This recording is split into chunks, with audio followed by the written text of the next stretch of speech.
From New York City for our viewers worldwide, I'm Katie Greifeld. Bloomberg Real Yield starts right now.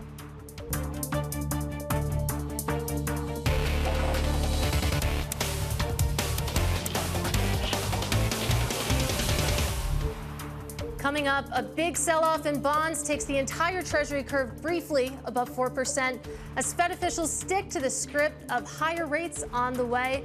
The U.S. economic data is still hot and still sticky. We begin with the big issue, higher for longer. The Fed, that's very data dependent, is going to continue to hike. The job is not done. You got data that was, incredibly U.S. centric and strong. I sure hope February doesn't look like what we saw in January. Higher for longer is where we're going. Yields are already quite attractive. Short-end U.S. yields being extremely high. 10-year yield just reached a cyclical high. We haven't seen the degree of inversion that we're seeing now in the past 4 or 5 decades. You have to position for what the Fed's going to engineer, which is a hard landing. The whole debate about when the Fed will pivot. We're certainly all beholden to the data at this point. Joining us now to discuss is JPMorgan's Kelsey Berro, and I'm thrilled to say she joins me on set, which is a particular treat. And we have a lot to talk about because it feels like the bond market fundamentally changed its view on the Fed over the past month. Have you fundamentally changed your outlook? So we haven't fundamentally changed our outlook. The Fed is data dependent. We are data dependent. The market is data dependent. Everybody right now is really focused on 2 things coming up. I know you know them well, right? We have the payrolls report on the 10th, and we have the CPI report on the 14th. And I think Governor Waller laid it out very well. He said, we need to see if these trends that were in place in Q3 and Q4, slowing growth, slowing payrolls, slowing inflation, are they going to continue? Or was this last data print in January the sign of a reacceleration? We do not think this is a sign of a reacceleration.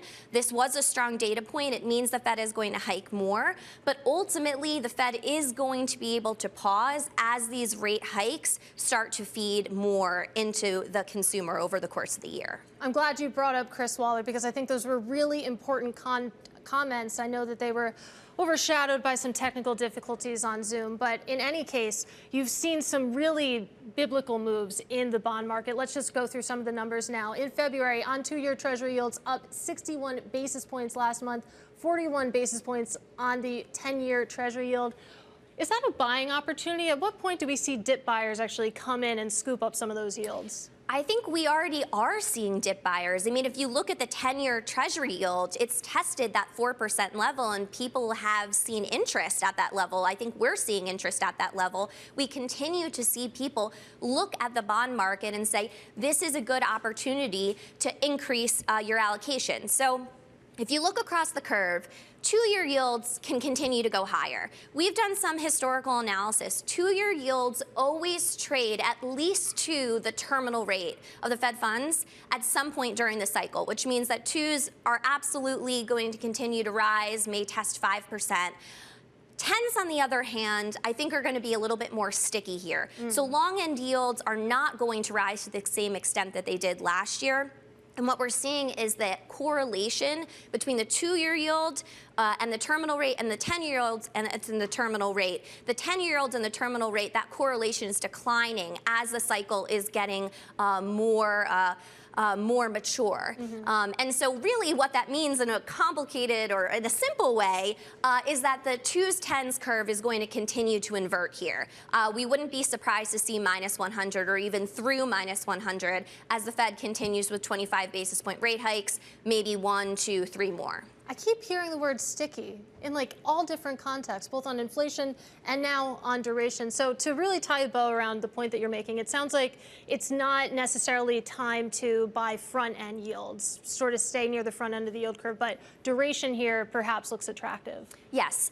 So with the yield curve flattener, it does mean that front-end yields can continue to rise, but long-end yields may be more anchored. Now, on that point of sticky, though, so some parts of the inflation basket have have been sticky, but some parts are coming down. I don't want to downplay the progress that has been made bringing inflation down and what we see in the pipeline in terms of further declines in inflation. So, for example, supplier deliveries, which is a subcomponent in both ISM manufacturing and services, which we got this week, are both at very low levels, the lowest level since 2009, which means that there's very little lead time for businesses to get what they need. So all of these issues with supply chains are being resolved. We are seeing it in core goods. Core goods is coming down. Both consumers are buying less of it and the prices are coming down.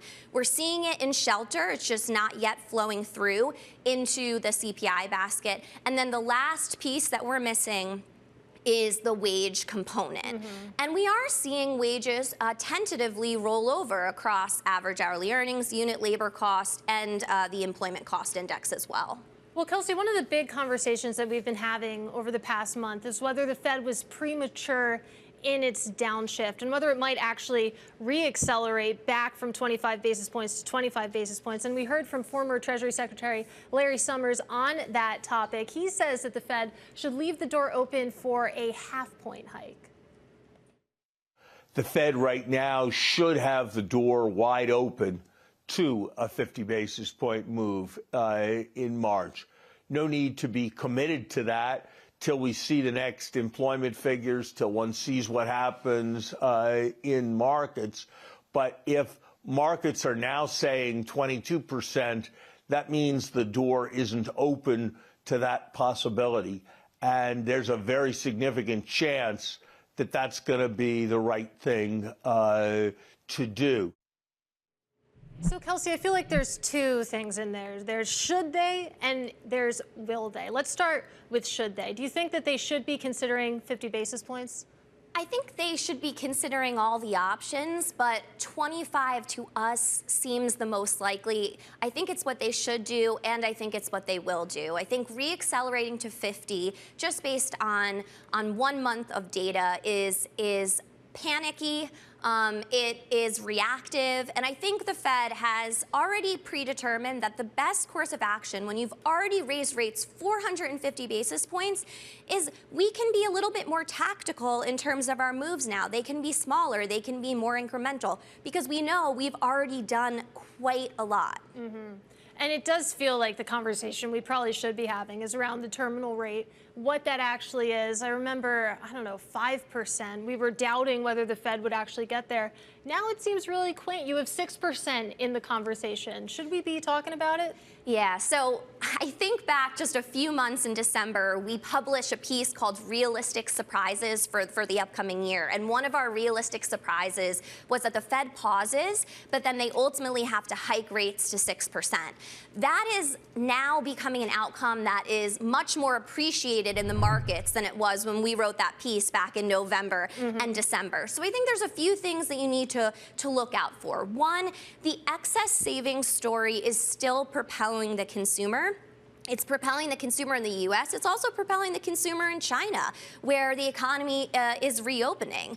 The other thing that we are also looking at in terms of the terminal rate is what is going on in the broader economy.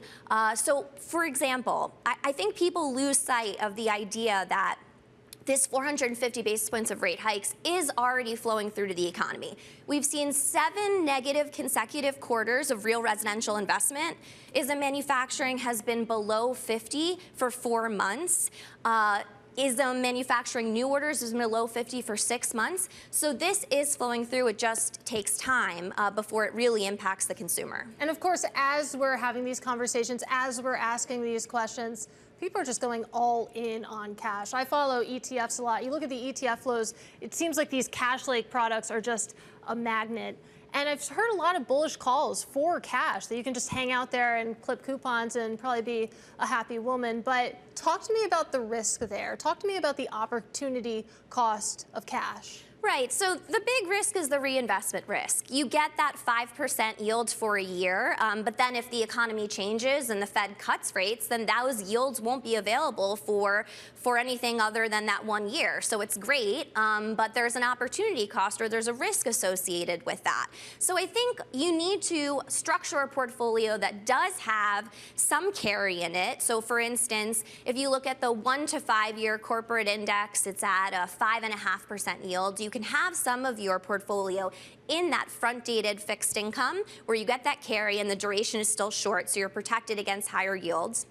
But also you want to be building a position in longer dated fixed income as well, taking advantage of historically high yields and the diversification benefit.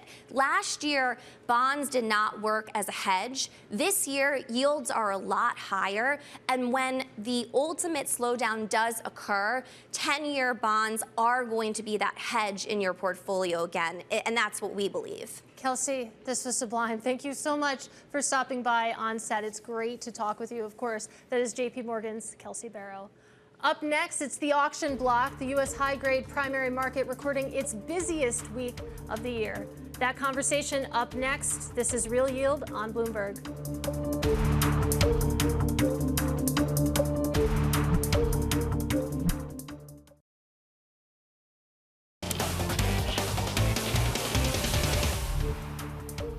I'm Katie Greifeld. This is Bloomberg Real Yield.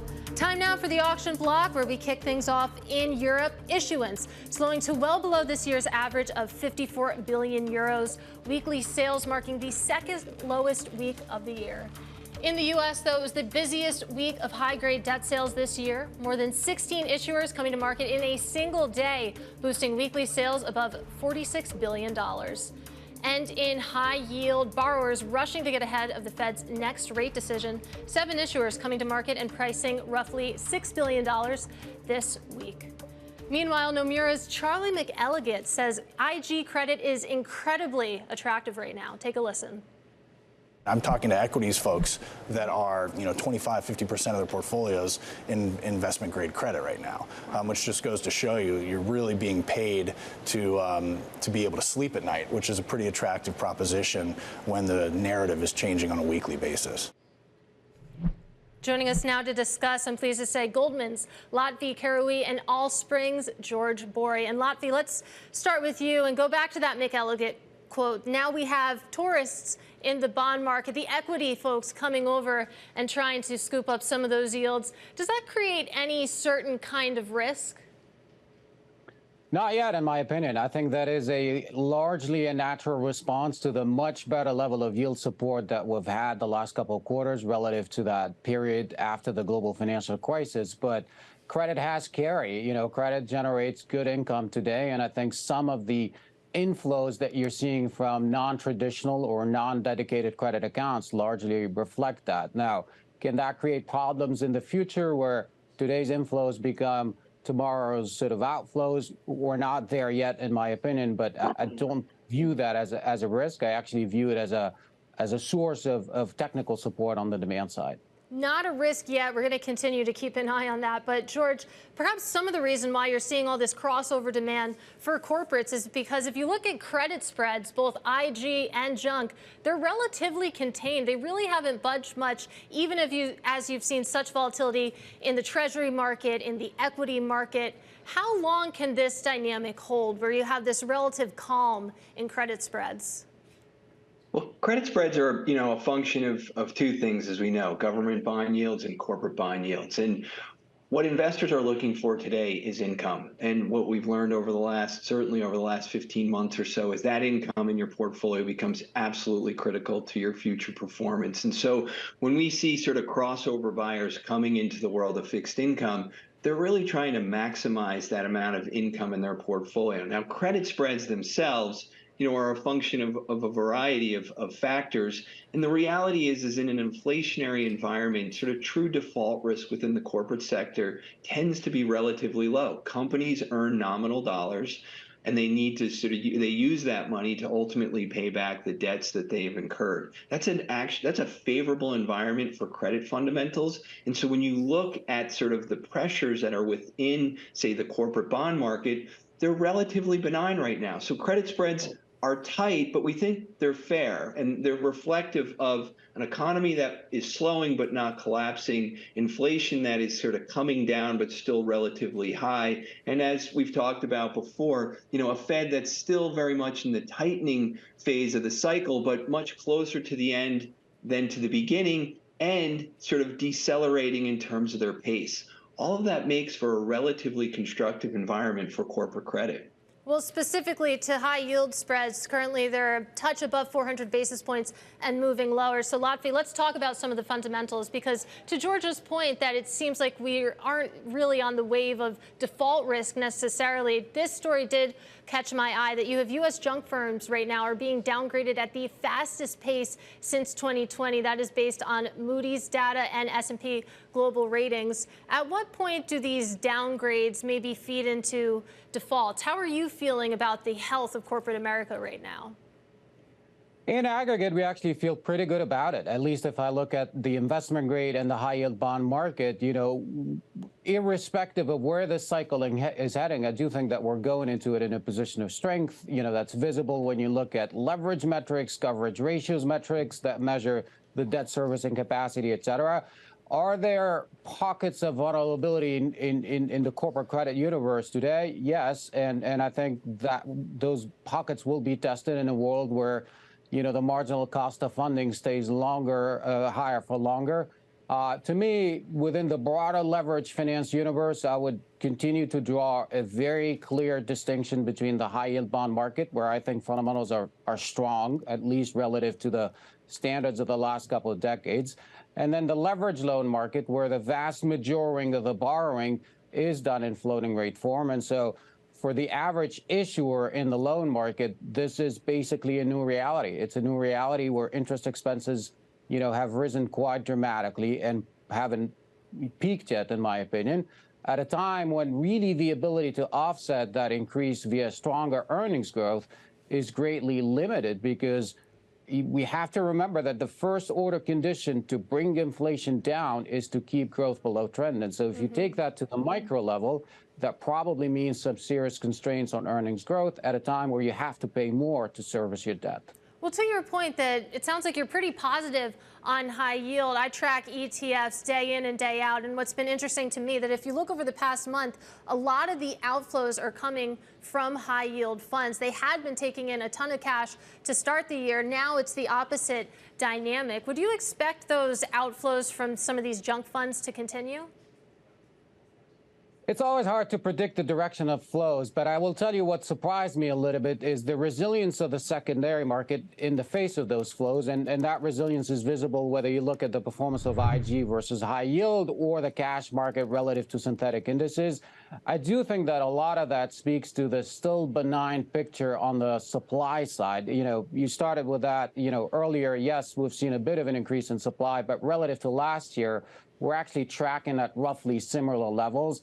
And last year was not spectacular by any means. And so, flows matter in terms of what they tell you about sentiment, but we need to keep in mind that they only capture a subset of the broader demand, curve.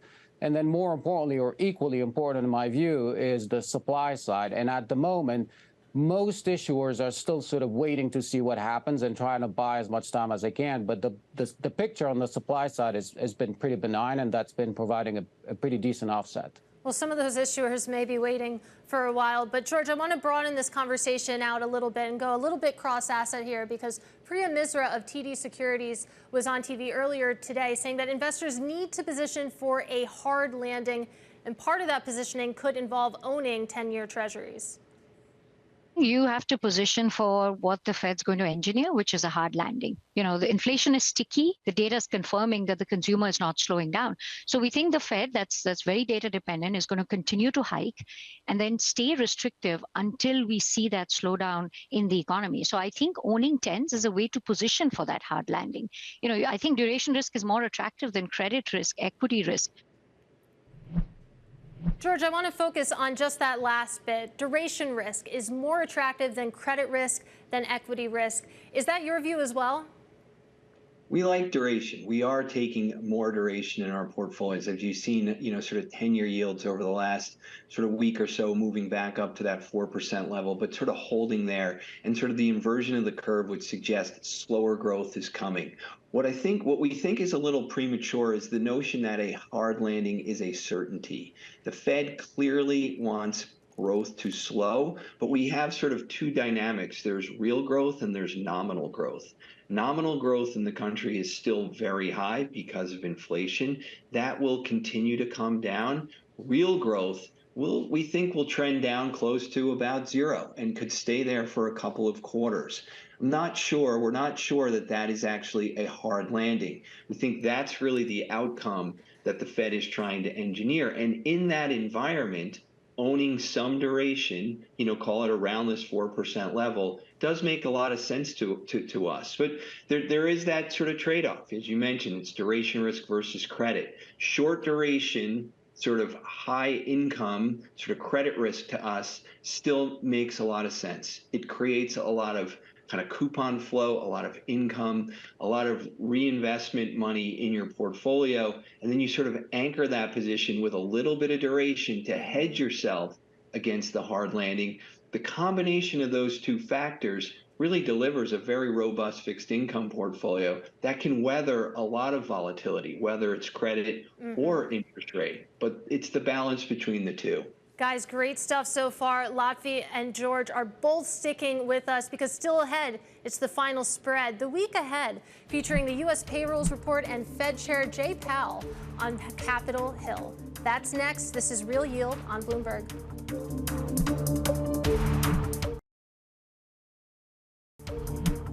I'm Katie Greifeld. This is Bloomberg Real Yield. Time now for the final spread the week ahead. Coming up, Fed Chair Jerome Powell heading to Capitol Hill for his congressional testimony on Tuesday. Then we get Eurozone GDP on Wednesday, U.S. jobless claims on Thursday, and finally the big payrolls report on Friday. Time now for the rapid fire round. Quick questions, quick answers. Lotfi, let's start with you. What comes first for 10-year Treasury yields? 3.5% or 4.5%? 4.5. George? 3.5. All right, some disagreement. Lotfi, I want to start with you. Does the Fed cut rates in 2023? No. George? No. All right, we're going to leave it there. Thank you both so much. Lotfi Karoui of Goldman and George Bory of Allspring. Big week coming up, and we're going to be here at the same time, same place next week. From New York, this was Bloomberg Real Yield, and this is Bloomberg.